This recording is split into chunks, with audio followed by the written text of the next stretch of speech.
तो मोदी कैबिनेट ने real estate regulatory bill को मंजूरी दे दी है। अब रियल एस्टेट ग्राहकों को पहले से ज्यादा अधिकार मिलेंगे और इसके साथ ही बिल्डरों की मनमानी पर भी रोक लगेगी। रियल एस्टेट रेगुलेटर बिल के अमल में आने से बिल्डर को प्रोजेक्ट की पूरी जानकारी देनी होगी। अब प्रोजेक्ट लॉन्च से पहले रेगुलेटर से रजिस्ट्रेशन जरूरी होगा और प्रोजेक्ट को प्लान के अनुसार ही बनाना होगा। इसके अलावा विज्ञापन या फिर प्रोस्पेक्टस में जो दावे किए गए थे उसे भी हर हाल में बिल्डर को पूरा करना होगा। और वैसे भी धोखेबाजी के मामले बहुत सामने आते हैं, लेकिन नए बिल में सरकार ने कुछ अहम बदलाव किए हैं। पहले बिल्डरों को खरीदारों का 70% पैसा अलग अकाउंट में रखना था, लेकिन अब ये रकम घटाकर 50% कर दी गई है। दूसरी अहम बात आपको बता दें, दूसरा अहम बदलाव जो है वो सरकार ने ग्राहकों की शिकायत सुनने वाले अपीलेंट ट्रिब्यूनल के अधिकारों में भी कटौती की है। पहले रेगुलेटर के पास फैसला नहीं मानने पर कंपनी के डायरेक्टर, मैनेजर और अधिकारियों को सजा देने का अधिकार था, लेकिन अब ये अधिकार खत्म कर दिया गया है। तीसरा बदलाव यह है कि पहले बिल के दायरे में सिर्फ रिहायशी मकान बनाने वाले बिल्डर थे, लेकिन अब कमर्शियल बिल्डिंग बनाने वाले बिल्डर भी इस बिल के दायरे में होंगे। तो क्या कुछ बदलाव किए गए हैं? ये 3 बदलाव तो हमने आपको बता दिए। तो कहीं ना कहीं जिस तरह पहले धोखेबाजी के मामले सामने आते, लोगों के साथ आम जनता को ठगते थे बिल्डर, वो उस पर कहीं ना कहीं लगाम लगी।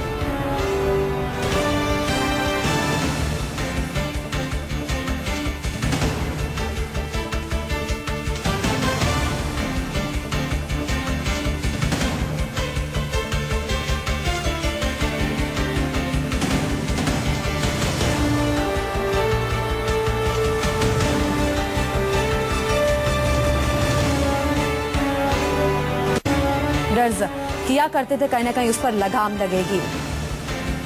तो सरकार ने रेगुलेटर के अधिकार में फिलहाल कटौती की है। जो अहम बदलाव सामने आए हैं, केंद्रीय कैबिनेट ने रियल एस्टेट बिल को मंजूरी दे दी है। तो सरकार ने रेगुलेटर के अधिकार में कहीं ना कहीं एक तरीके से हम देखें तो कटौती की है। आज की एक और अगली बड़ी खबर आपको बताएं, अगर आज आप दिल्ली से नोएडा या नोएडा से दिल्ली जल्द पहुंचने के लिए डीएनडी की तरफ से जाना चाहते हैं तो थोड़ा सावधान होने की आपको जरूरत है, क्योंकि आज डीएनडी पर लंबा जाम लगने की पूरी संभावना है।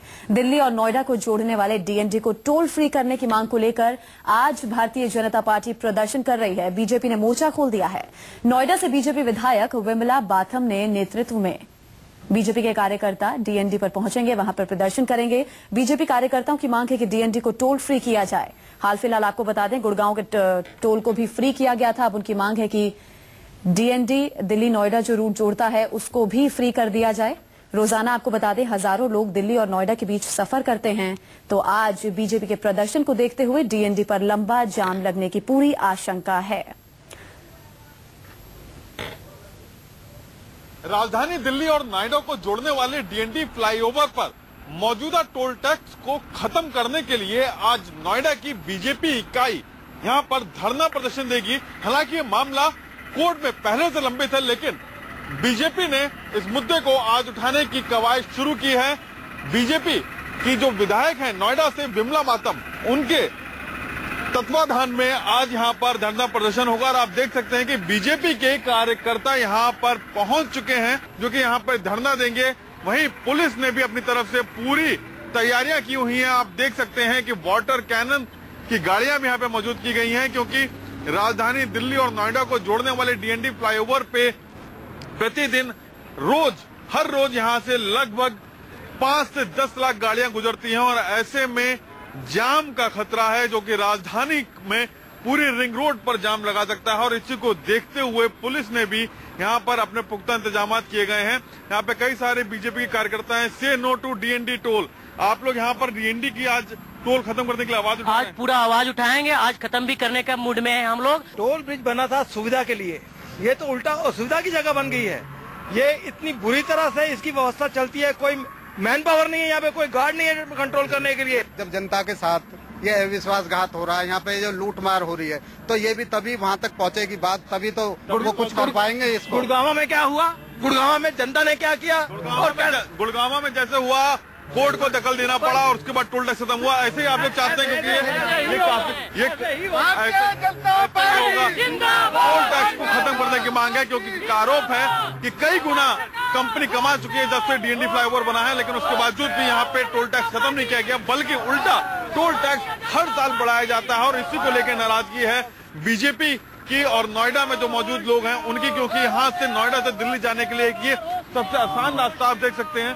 ये सीधे डीएनडी फ्लाईओवर आश्रम चौक तक पहुंचता है, जो कि रिंग रोड के लिए जाता है और यहाँ से प्रतिदिन 5 से 10 लाख गाड़ियां गुजरती हैं। शायद यही वजह है कि डीएनडी कंपनी जो है वो लगातार इस अपना जो है मुनाफा कमाने के लिए सड़क को सुदृढ़ीकरण करने के लिए या फिर उसके मेंटेनेंस को लेकर हमेशा पैसा बढ़ाती है और यही विरोध का कारण बना हुआ है लोगों के लिए, क्योंकि उनका कहना है कि कंपनी कई गुना कमा चुकी है और अगर अब इस टोल टैक्स को जारी रखा जाता है तो ये लोगों के साथ में जाती होगी। कैमरामैन अविनाश के साथ प्रशांत गुप्ता, दिल्ली, न्यूज 24।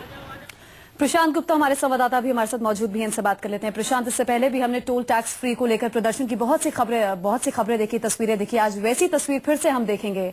फिलहाल अभी वहां पर क्या स्थिति है, कितनी बड़ी तादाद में प्रदर्शनकारी वहां पर पहुंच चुके हैं? देखिए अभी मैं आपको बताना चाहूंगा कि यहाँ पर बहुत सारे प्रदर्शनकारी पहुंच चुके हैं बीजेपी के, और बीजेपी की महिला विधायक है यहाँ से बिमला बातम जी नोएडा से, वो हमारे साथ में मौजूद है। बिमला जी, आज आपने लोगों के साथ में यहाँ पे धरना प्रदर्शन करने की ठानी है, क्या वजह है, क्या मुद्दे हैं आप? देखिए, मुद्दा तो एक ही पॉइंट है कि टोल हटाना है, क्योंकि इनकी मनमानी अब नहीं चलने देंगे। इन्होंने बहुत कमा लिया है। एक तरफा एग्रीमेंट था, जो इनका एग्रीमेंट है, जो ये कह रहे हैं वो एक तरफा एग्रीमेंट है। एक तरफा एग्रीमेंट कभी हुआ है आज तक? सारी शर्तें इन्होंने अपने फेवर में रखी हैं और कोई अगर गलत काम हो जाए कभी तो सुधारा भी जा सकता है। अब जनता इसको सुधारेगी। 450 करोड़ रुपए की लागत आई थी। प्रशांत, बिमला जी से ये सवाल पूछिए कि आप लोग तो सियासत कर रहे हैं इस पर, लेकिन दिक्कत जो है वो आम जनता को होगी। आप लोग प्रदर्शनकारियों को यहाँ पर लेकर प्रदर्शन के लिए बैठ गए हैं, रास्ते लोग जो आने जाने वाले हैं उनको भी कहीं ना कहीं दिक्कत होगी ना, जाम लगेगा, तमाम दिक्कतें होंगी, उससे वो लोग कैसे सामना करेंगे? उसके लिए ये लोग क्या करेंगे? प्रदर्शन में तो ये लोग बैठ रहे हैं आज से। जी, एक सवाल ये भी है कि आप डीएनडी को लेकर पहले से ही ऑलरेडी कोर्ट में मामला लंबित है, तो क्या ये नहीं लगता कि सियासत है? लोग यहाँ पे आते जाते लगभग 5 से 10 लाख गाड़ियां गुजरती हैं ऑफिस के टाइम में, अगर आप लोग जाम लगाएंगे तो लोगों को परेशानी होगी। देखिए, 27 लाख, लगभग 27 लाख रुपए पर डे की इनकी इनकम है। ये जनता का पैसा जनता से छीन रहे हैं। जनता एक दिन परेशान होगी, लेकिन हमेशा के लिए उसको मुक्ति मिलेगी। जब तक इनको हम अपनी ताकत, जनता की ताकत नहीं दिखाएंगे, तब तक ये मानने वाले नहीं हैं।